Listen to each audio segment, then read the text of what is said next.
Most of us have heard the story of Pocahontas. It's a tale that has been passed down through generations, often simplified and romanticized for the sake of storytelling. We picture a young Native American woman saving the life of Captain John Smith, a brave and noble act that has been immortalized in countless books, movies, and folklore. Their romance, as the story goes, blossomed amidst the backdrop of early colonial America, a time of exploration, conflict, and cultural clashes. But how much of this tale, so often romanticized in popular culture, holds true? How much of what we know is fact and how much is fiction? The real story of Pocahontas is far more complex and nuanced than the legend we've come to know.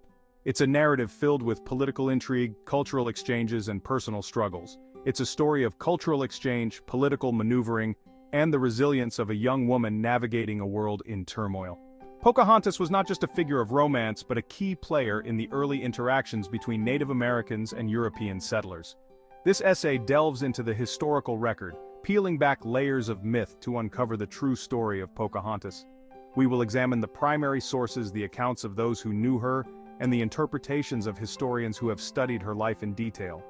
We'll explore her life not as a Disney princess but as a daughter, a diplomat, and ultimately, a symbol of the complex relationship between the Powhatan people and the English colonists.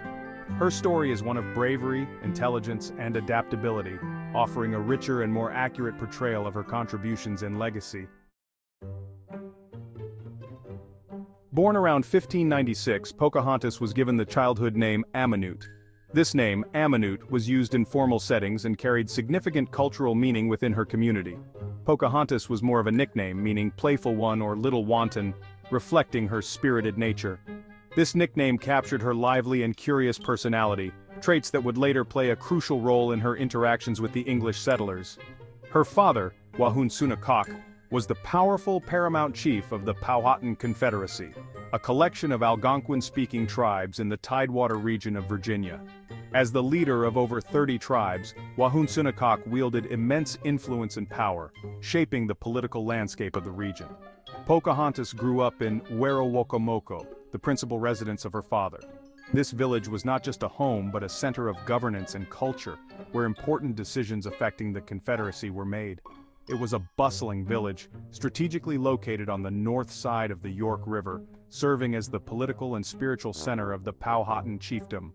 The location was chosen for its strategic advantages, providing access to resources and trade routes.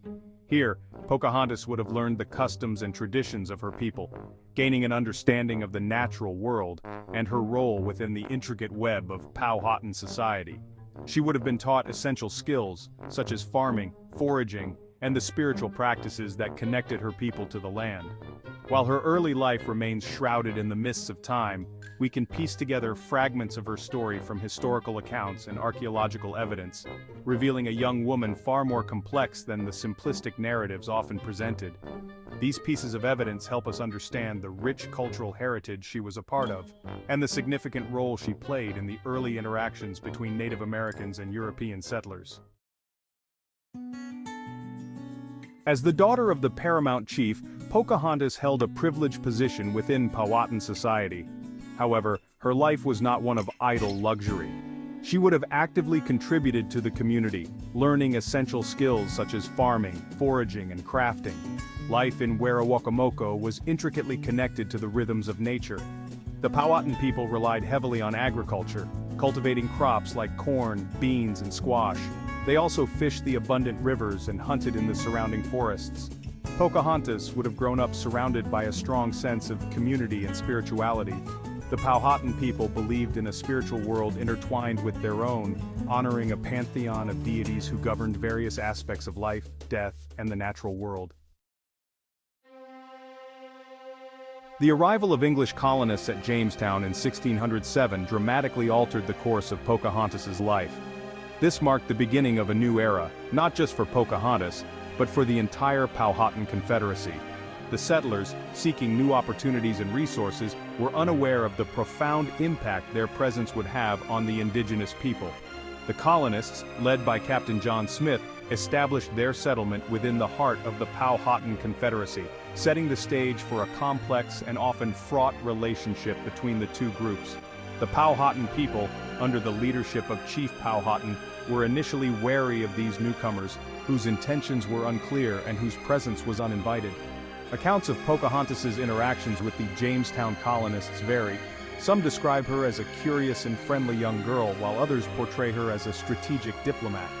Her interactions with the settlers were multifaceted, ranging from moments of genuine friendship to instances of political maneuvering. Captain Smith, in his writings, claimed that Pocahontas saved his life during a confrontation with her father. This dramatic tale has become one of the most enduring legends of early American history, though its accuracy is debated. Some historians suggest that the event may have been a ritualistic adoption ceremony rather than a literal rescue. While the veracity of this account has been questioned by historians, there is little doubt that Pocahontas played a crucial role in mediating relations between the Powhatan and the English. Her unique position as the daughter of Chief Powhatan and her willingness to engage with the settlers allowed her to act as a bridge between two worlds. She frequently visited Jamestown, bringing food and messages, acting as a vital conduit between two cultures struggling to coexist. These visits were not just acts of kindness, but were essential for the survival of the settlers, who often faced starvation and hardship in the new land. Her presence during these tense early years of the colony undoubtedly helped to prevent all-out war between the newcomers and the Powhatan. Pocahontas's efforts in fostering peace and understanding were crucial in maintaining a fragile harmony, allowing both communities to navigate the challenges of coexistence in an uncertain and rapidly changing world. Many stories surrounding Pocahontas, particularly those involving a romantic relationship with John Smith, are likely embellishments or misinterpretations of cultural interactions. It's important to approach historical accounts, especially those written from a colonial perspective, with a critical eye, recognizing the biases and agendas that may have shaped their narratives. For instance, the image of Pocahontas as a young woman smitten with John Smith likely stems from a romanticized European perspective rather than historical accuracy. The age difference between them, with Pocahontas being a young teenager and Smith in his late 20s, makes a romantic relationship highly improbable. Instead, Pocahontas's actions were likely motivated by a complex mix of diplomacy, cultural understanding, and a desire to protect her people from the growing threat of English expansion. In 1613, Pocahontas was captured by the English during a period of escalating tensions with the Powhatan. She was taken to Jamestown and held captive for over a year. During her captivity, she converted to Christianity and took the name Rebecca. In 1614, Pocahontas married John Rolfe, an English tobacco planter. This marriage, while presented as a romantic union in popular narratives, was likely a strategic move on both sides, aiming to forge peace and secure alliances between the Powhatan and the English. In 1616, Pocahontas, now Rebecca Rolfe, traveled to England with her husband and their young son. She was received as a curiosity in London, presented to King James I and the English court as a symbol of the civilized savage. Pocahontas's time in England was short-lived. In 1617, as she prepared to return to Virginia, she fell ill and died at the young age of 21. The cause of her death remains uncertain, but it was likely due to a European disease to which she had no immunity. Despite her brief life, Pocahontas left an indelible mark on history.